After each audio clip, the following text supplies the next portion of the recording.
রাজপুত্র হবা? হ্যাঁ, আর তুমি হবা আমার রূপকথার রাজকন্যা। না না না না, অনেক সুন্দর গান করেন তো আপনি। আমি না ঘুরে পেঁচায় কথা বলতে পারি না। আমার না আপনাকে ভালো লাগছে। তো কি করতে হবে এখন? আপনি আমার রূপকথার রাজপুত্র হবেন? না, কেন? আপাতত ফ্রেন্ডশিপ করতে পারেন। ফ্রেন্ডশিপ করে কি হবে? আপনি আমার রাজপুত্র হবেন আর আমি আপনার রাজকন্যা।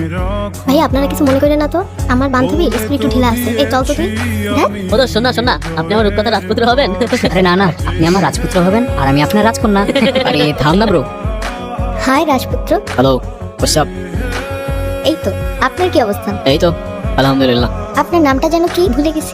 আমি মেবি আপনাকে আমার নাম কখনো বলিই নাই। যাই হোক, আমি রোহান। আপনি?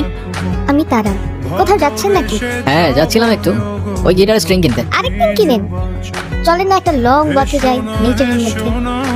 মানে কি? কেন? চলেন না। আচ্ছা, আরেকদিন যাবো না। ভয় পাচ্ছেন? ভয় পাবো? আর আপনাকে? মানে যা তা না। তাহলে চলেন। কি এমন হবে, খেয়ে ফেলবো নাকি আপনাকে? আচ্ছা আচ্ছা, চলেন চলেন চলেন। আপনার ভয়েসটা কিন্তু মাশাআল্লাহ, কিন্তু আপনি কি সারাক্ষণই গিটারটা নিয়ে ঘুরঘুর করেন? একজন আর্টিস্ট তার আর্ট আর ইনস্ট্রুমেন্ট ছাড়া আর কি নিয়ে ঘুরঘুর করবে বলেন? তবে সত্যি বলতে এই গিটারটা একটু স্পেশাল। আমার যখন 6 বছর বয়স, আমার জন্মদিনে আমার মা গিফট করছিল এটা। মিউজিকের বাইরে তো আমার কোনো লাইফই নেই, জাস্ট লাইফই নাই, বুঝছো? সাপোজ যদি কখনো মিউজিক ছেড়ে দিতে হয়, তখন কি করবেন? মিউজিক ছেড়ে দিতে হবে মানে? মানে বুঝলাম না তো আমি। সমস্যা কি আপনার? ফায়দামি করতেছেন আমার সাথে? আরে সরি, আমি তো মজা করছিলাম জাস্ট। মিউজিক এটা কোনো জোক না যে মজা করবেন। আচ্ছা সরি তো, আচ্ছা কান ধরছি, যা সরি। আচ্ছা, আমার না যেতে হবে। কি এমন কাজ তোমার? মানে আপনি থেকে ডিরেক্ট তুমি তো চলে আসছো না? হ্যাঁ, কেন কোনো সমস্যা? তুমি খুব নাচলন্দা টাইপের মানুষ না? তুমি বুঝলে কি করে? এমনি গেস করলাম। এক পা দুপা হাঁটতে হাঁটতে প্রথমে ভালো লাগা, এরপর ভালোবাসা, আর তারপর অভ্যাস, আর সেই অভ্যাসের পরেই হয়তো সব কিছু চেঞ্জ হয়ে যায়।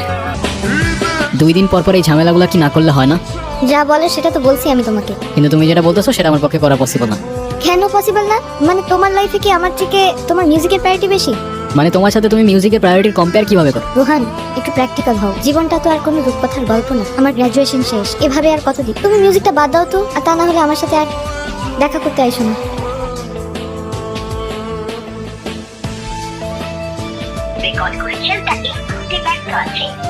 সব ভাই লোক, কি অবস্থা?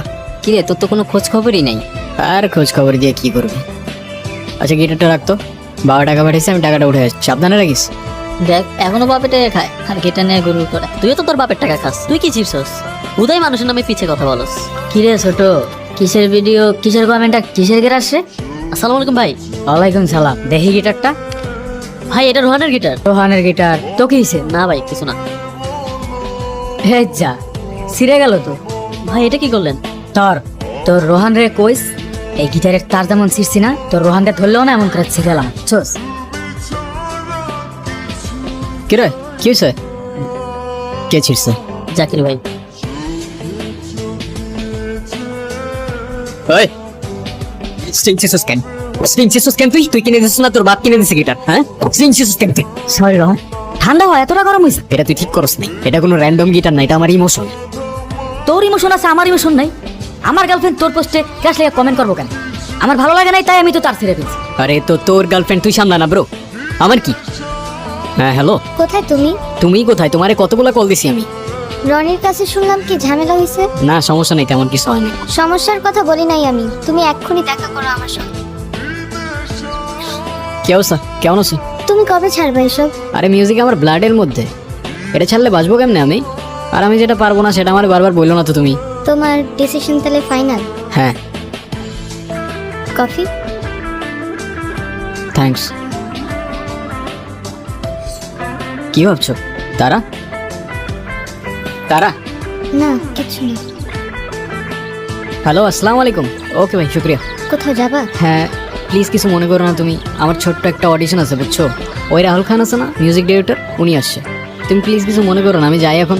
তুমি বাসায় চলে যাও, আমি পরে কল দেবো না তোমাকে।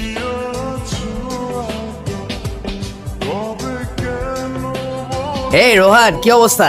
বসো বসো। আসসালামু আলাইকুম ভাইজান। ওয়ালাইকুম আসসালাম। আমি তো তোমার মিউজিক শুনছি, তোমার ভোকাল জাস্ট মারাত্মক। I am your big fan. আপনি তো ইয়াং জেনারেশনের ইন্সপিরেশন। আর আপনার মিউজিক দেখে আমরা কত কিছু শিখছি। দেখো আমার হাতে সময় তেমন একটা নাই, তুমি আমাকে কিছু একটা শোনো।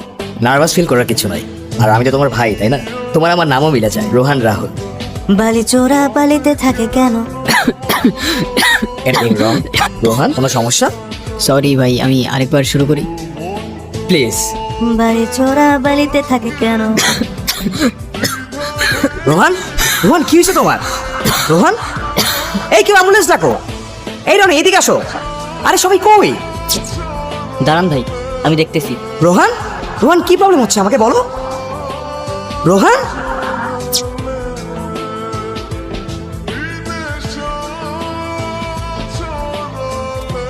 শোনো, যা হওয়ার ভালোই হয়েছে। এই মিউজিক টিউজিক আর করতে হবে না। চলো না আমরা আবার নতুন করে সব শুরু করি। কষ্ট পেও না ব্রাদার, আমি তো তোমাকে হেল্প করতে চাইছি, কিন্তু তোমার ভোকালের যে কন্ডিশন, আমি চাইলেও তোমাকে হেল্প করতে পারছি। না মানতে পারছিলাম ভাগ্যটা, আর না জীবনটা সহজ হচ্ছিল।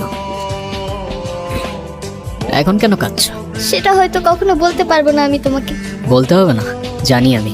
At distance.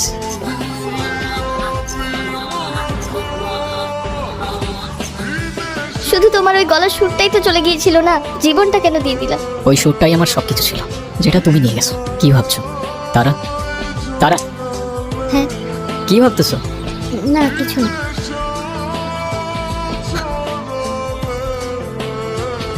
কি হয়েছে, ফেলে দিলা কেন? না, কফিটা একদমই ভালো হয়নি। আরে তাই বলে ফেলে দিতে হয় নাকি? অডিশনের জন্য কল দিছেন? হ্যাঁ, তুমি জানলা কি করে? সেটা জানি না, তুমি যাও, আমি বাসায় চলি। না, যাবো না, বাদ দিয়ে দিব। এতদিন যে সুযোগটার জন্য ওয়েট করেছিলে তো তোমার সামনে, আর তুমি যাবে না? না, তুমি ঠিক বলছিলে, প্র্যাকটিক্যাল হওয়া উচিত আমার। জীবনটা তো আর কোনো রূপকথার গল্প না, তাই না? তাহলে আমি আবার বলছি, আমি ভুলছিলাম, আর আমি বলতেছি তুমি এখনই যাবা। কিন্তু আর ভালো মতো অডিশন, তারপর মিষ্টি নিয়ে আমার সাথে দেখা করতে আসবা। এর আগে কোনো কথা না। যাও যাও যাও যাও যাও। আচ্ছা আচ্ছা যাচ্ছি। রোহান, তুমি আমার রূপকথার রাজপুত্র হবা। হ্যাঁ, আর তুমি হবা আমার রূপকথার রাজকন্যা। হয়তো এই গল্পটা কোনো রূপকথা কিংবা শুধুমাত্র তারার একটা ভ্রম হয়ে, জীবনটা তো আর কোনো রূপকথার গল্প না। কিন্তু কাছের মানুষগুলো যদি আপনার সাথে সবসময় ছায়ার মতো থাকে। আবার ওইখানে কবির লেখা সেই 4টা লাইন খুব মনে পড়ছিল। কখনো ঘোড়ায় চড়ে হাতে নিয়ে তীর, ঘুরে আসি সেই দেশ চম্পাবতীর। এইখানে আমাদের মানা কিছু নাই, তাই নিজেদের খুশি মতো কাহিনী বানাই।